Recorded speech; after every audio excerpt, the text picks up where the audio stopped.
मजलिस इत्तेहादुल मुस्लिमीन के प्रदेश अध्यक्ष इम्तियाज जलील नांदेड़ लोकसभा का उपचुनाव लड़ेंगे। दक्कन हेराल्ड और लोकमत टाइम्स में छपी खबरों के मुताबिक खुद इम्तियाज जलील ने इस बात की तस्दीक की। इन खबरों के मुताबिक इम्तियाज जलील ने कहा कि जमहूरियत में सभी को इलेक्शन लड़ने का हक है और महाविकास अघाड़ी से बार बार इत्तेहाद करने के बाद भी उनकी तरफ से कोई खातिर ख्वाह रिस्पॉन्स नहीं मिला, जिसके बाद उन्होंने ये फैसला किया है कि वो नांदेड़ लोकसभा से उपचुनाव भी लड़ेंगे। ये खबर आने के बाद से नांदेड़ जिले में जश्न का माहौल है।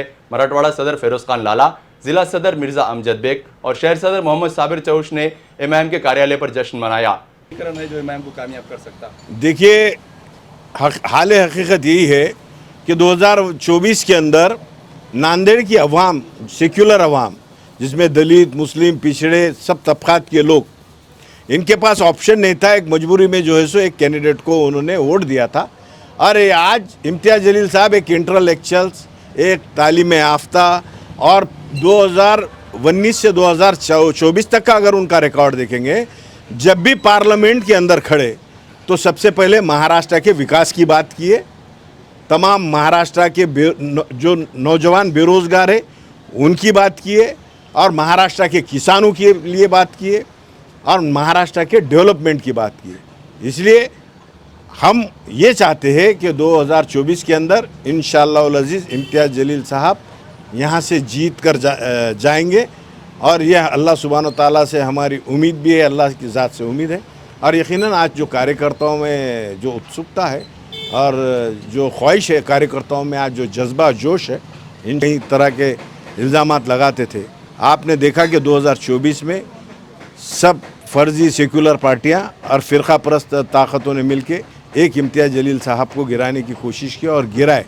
तो हम चाहते हैं कि महाराष्ट्र की अवाम और ख़ास करके बिलखुसूस नांदेड़ की अवाम इम्तियाज जलील साहब को जिताकर वो परत फेड़ करने की कोशिश करेंगे इंशाअल्लाह। सदर मोहतरम जनाब सैयद इम्तियाज़ जलील साहब की काबिलियत के कायल ना सिर्फ मुसलमान बल्कि तमाम तबक़ात हैं, क्योंकि पिछले 5 साल जो औरंगाबाद में MP की हैसियत से उन्होंने अपने 5 साल मुकम्मल किए हैं, उसमें न सिर्फ मुसलमान बल्कि हर तबके के लोग उनकी शख्सियत से मुतासिर है, उनकी सियासी समझबूझ से मुतासिर है, उनकी सियासी बसीरत से मुतासिर है।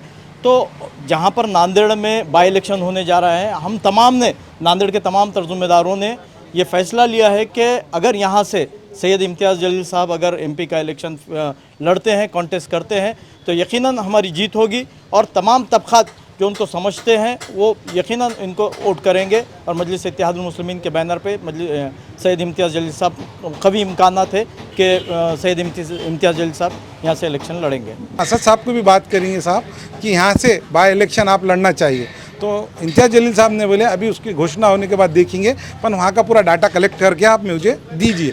तो हमने उनको देने के बाद में 8 दिन के बाद में इम्तियाज जलील साहब को ये लगा कि भाई यहाँ से, तो उन्होंने यहाँ के जो मराठा समाज के जरांगे पाटिल साहब है उनको भी जाकर मिले। हमारे पास वो भी लोग आए थे कि भाई इम्तियाज जलील साहब अगर से विधानसभा हमारे 2 मराठा समाज को देना चाहिए और बाकी के 6 जगहों में से 2 मुस्लिम दूसरे अदर समाज को दिए और लोकसभा को इम्तियाज जलील साहब रहे, तो हम यकीन उनको मदद करेंगे। तो साबिर, कौन सा ऐसा समीकरण है जो इम्तियाज जलील साहब को कामयाब कर सकता है?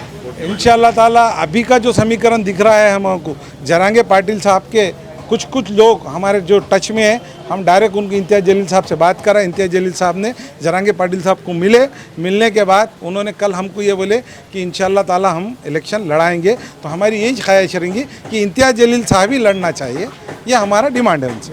इम्तियाज जलील साहब तुम आगे बढ़ो, हम तुम्हारे साथ हैं। इम्तियाज जलील साहब तुम आगे बढ़ो, हम तुम्हारे साथ हैं। फिरोज खान लाला तुम आगे बढ़ो, हम तुम्हारे साथ हैं। नारे तकबीर, अल्लाहू अकबर।